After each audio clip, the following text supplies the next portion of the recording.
Good evening and welcome. I am Amarachi Ubani. Tonight, President Muhammadu Buhari promises to tackle the Niger Delta crisis to guarantee regular supply of gas for the country and its West African neighbors. Tongolese President Faure Gnassingbé visits President Muhammadu Buhari in Abuja after a tour of Dangote Refinery in Lagos. Federal government's economic management team meets with financial experts to consider quick recovery options for the nation's economy. And U.S. President Barack Obama says Republican candidate Donald Trump is unfit to be president and wonders why his party still supports him. And on business news tonight, Asian demand for West African crude sets to slip lower this month. And in sports news, Nigeria's men's football team to launch the newly designed jerseys by kit sponsors Nike on Friday in the game against Japan. And from Abuja, I'm Linda Akibe. Leaders of the All Progressives Congress wade into the budget pattern allegation rocking the House of Representatives.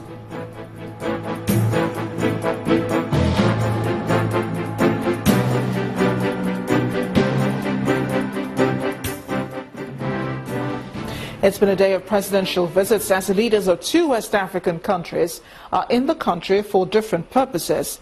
The President of the Republic of Benin, Mr. Patrice Talon, has met with President Muhammadu Buhari at the presidential villa, where both leaders held talks centered on security and power supply to Benin Republic. Our correspondent, Chukwuma Onekusi, reports.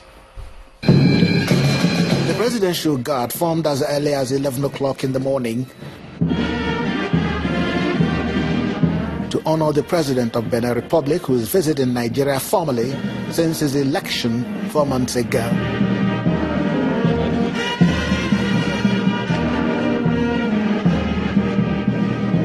Some photo shots. And President Buhari takes his guest upstairs for talks that centered on security, trade relations and energy. Mr. Patrice Talon speaks through an interpreter describing Nigeria as a big brother who is needed at all times for his country to stabilize, especially in the power sector. President Buhari thanks Benin Republic for contributing soldiers in the fight against Boko Haram. He says there is the need to stop illicit trade among West African countries and promises to meet the West African gas needs. The world knows that Nigeria has plenty of gas. What we need to do is to stabilize the environment so that this gas can be regularly, pumped to the sub-region through the infrastructure already in place. Also, the Nigerian LNG is not doing too badly. The gas can be put into liquid form. The technology now is available, transferred to Benin Republic to fire their power stations. On how the downturn on the economy of Nigeria is affecting Benin Republic, the visiting president called on Nigeria to use this opportunity to diversify against the overdependence on oil. The visiting president identified Nigeria as the engine room of the West African sub-region and that no economic or political crisis should be allowed to rock this engine room. Chukwuma Onekusi, Channels Television News. The president also met with his Togolese counterpart, Mr. Faure Gnassingbé, with a promise that the government will do all in its power to increase and sustain the volume of gas being supplied to other West African countries. The Togolese president was on a one-day working visit to Nigeria, held a meeting with President Muhammadu Buhari, which lasted about an hour.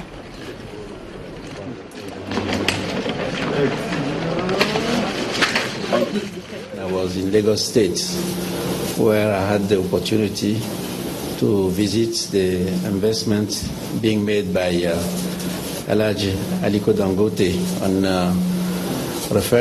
oil refinery, and a petrochemical complex, a fertilizer factory, and a gas pipe that can feed or provide gas for Nigeria, of course, but other West African countries, including Togo. So I was very impressed by the investment, because we have been talking of economic integration and promoting trade among African countries. If you want to promote trade, you have to have investors or industries that are very competitive. And I believe that what I saw in Lagos State will help us and will enable us and will contribute to reduce our imports from non-African countries and to rely on Nigerian products. Early in the day, President Asime was in Lagos, southwest Nigeria, where he was met by the Lagos State's Governor, Mr. Akiwumi Ambode, to inspect the multi-billion-dollar Dangote refinery at the Lekki Trade Zone. The governor says the project will positively change the face of oil and gas business in the West African region. The plane conveying Togo's President Faure Gnassingbé and his entourage touched down at the presidential wing of the Murtala Mohammed International Airport, Ikeja, at 8:30 a.m. On hand to receive him are top government functionaries, including the Governor of Lagos State, Mr. Akiwumi Ambode, the Minister of Industry, Trade and Investment, Okechukwu Enelama, as well as the President of Dangote Group, Alhaji Aliko Dangote. President Gnassingbé headed straight to the Dangote refinery, where his entourage was conducted around facilities in what has been described as the largest single-line refinery in the world. Earlier at the meeting with members of the business community, Governor Ambode and Nigeria's Minister of Trade, Industry and Investment explained the benefits of the project to sub-Saharan countries, including Togo. The Dangote refinery is one of source-mapping opportunities in Lagos State. And as a prominent head of state in the ECOWAS region, I understand your interest in the progress of this project. This investment is one of the biggest in Africa today, and will have a huge impact on the economy of not only Nigeria, but the whole of West African region. I think nobody goes through this site without understanding the power of the private sector to power an economy when given the opportunity. I think the project we are seeing here and the various businesses of our large Dangote and bodies that so we are very excited about what we're doing. For the president of Dangote Group, the visit of the Togolese president could not have come at a better time. I truly appreciate all the support by our various friends that are here to support us, to welcome His Excellency, the President of the Republic of Togo. The Dangote refinery is expected to commence production in 2019 with a target of refining 650,000 barrels of crude oil per day.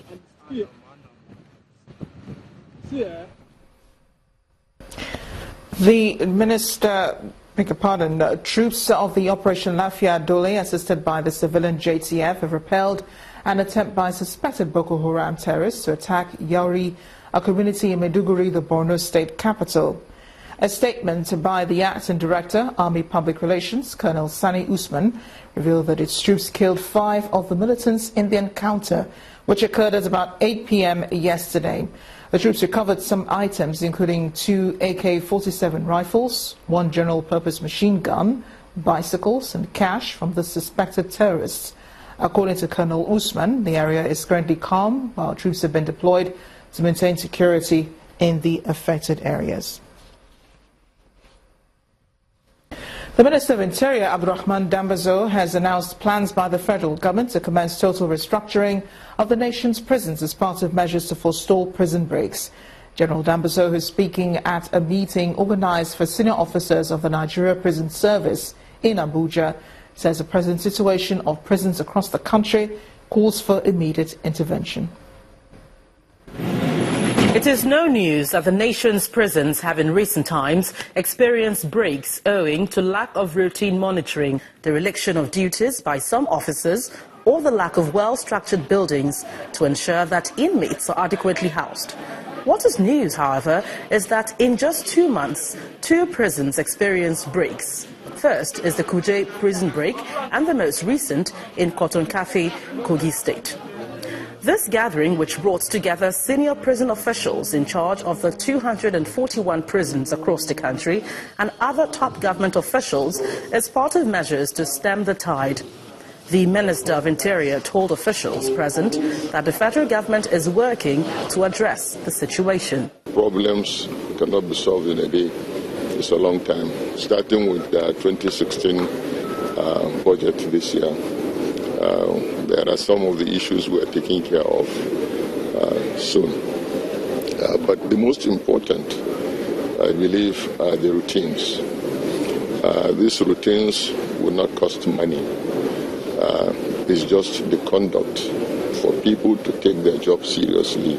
The Controller General of the Nigerian Prison Service reads a riot act to all senior officers at the gathering, stressing that the law would catch up with any official who fails in discharging his duties. He also gives an update on the Korton-Kafi prison break. 13 prisoners escaped from that facility, but so far we have recaptured 7. They are back into custody, so it means that only about 6 are still, but we're still searching. This meeting appears to be a wake-up call for those providing services to the criminal justice system. While government plans to ensure adequate security in the nation's prisons on one hand, Nigerians are also enjoined to assist in providing information that will assist the Nigerian prison in the discharge of their duties. Staying with crime, Nemesis has caught up with some members of a syndicate that specializes in defrauding highly placed individuals in society. 21-year-old Abdurrahman Shaibu, who is leader of the gang, was the first to be nabbed by operatives attached to the Inspector General of Police's Intelligence Response Team at the force headquarters. His arrest led to the arrest of Isiaku Mahid Zambuk and Hassan Haruno, who are also key members of the syndicate. The police say their modus operandi include sending text messages and calling highly placed individuals like ministers, senators, governors and captains of industry, demanding for huge sums of money, or else the victims should await grievous consequences if they fail to comply. Some of the items recovered from the suspects include a phone, copies of letters of threats to life addressed to highly placed Nigerians, and copies of letters of fraud addressed to individuals and corporate bodies soliciting for money, assistance, monetary assistance for non-existing tragedies and projects. The police is advising members of the public to be vigilant and report any further threats of this nature to the nearest police station.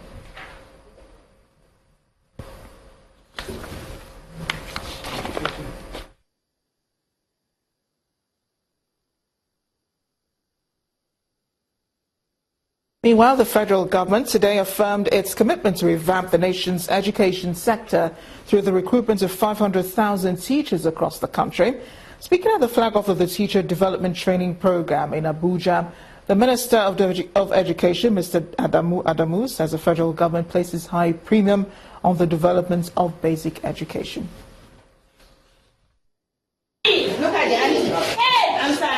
Revamping the nation's education sector through improved standards in basic education is the focus of the Teacher Development Training Program of the Universal Basic Education Commission.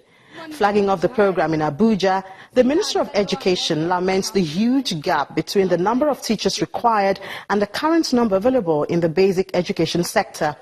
Professional teacher development is a core component of the federal government's strategy for enhancing the quality of basic education in this country.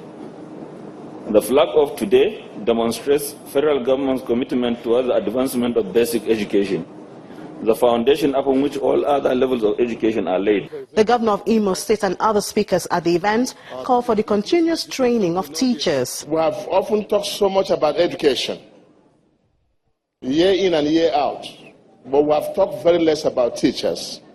And there cannot be an education without a teacher.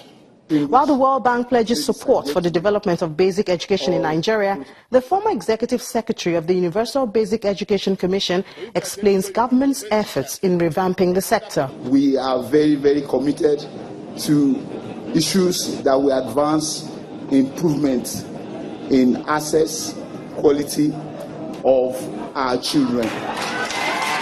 Government's continuous drive towards improving basic education delivery in the country has resulted in the building and equipping of additional schools and classrooms, as well as the provision of instructional materials to the state's primary and basic education schools.